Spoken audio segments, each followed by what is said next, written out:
ice na meat na pang-kusino. So, nabasa na rin natin to. Malinis na rin to. Lalagyan natin siya ng ating naka-mix na pang-kusino. Ito siya. Ito yung ating naka-mix na pang-kusino, ha.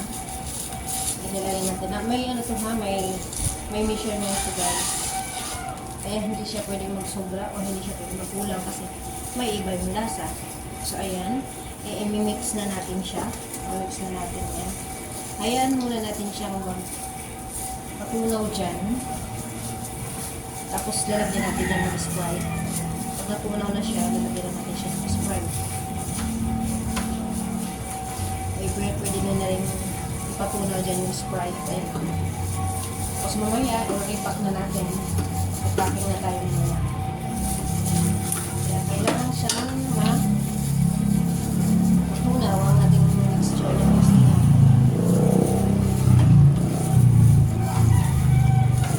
Napakasarap nito, guys. Saka, syempre, mas okay talaga pag homemade kasi malinis. Sigurado kayong malinis yan kasi ako ang gumawa niya. Ayun na, ang ating kusino. So, lalagyan natin yan siya na Sprite para tapos, pagkatapos lalagyan na natin siya ng Sprite, hayaan lang natin siyang nakababad. At siyempre, tatakipan natin para hindi siya dumihan. So, lalagyan natin siya ng Sprite. Ito yung ating Sprite. Lalagay ko na yung Sprite.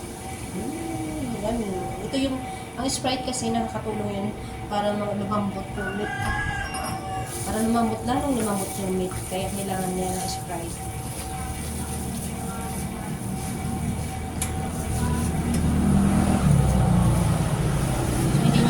Bumili ng kusino sa malayo. Dito, pwede na kayo dito bumili sa akin.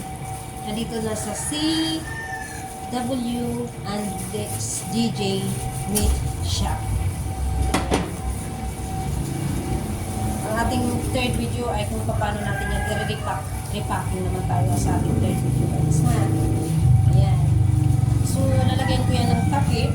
Lalagyan ko siya ng plastic na takip para hindi siya malumihan. Habang ina-absorb niya yung mixture ng kusino. Kasi kailangan niyang absorb yung lasa. Natin muna yung papak agad-agad. Kailangan na natin yung absorb yung lasa niya.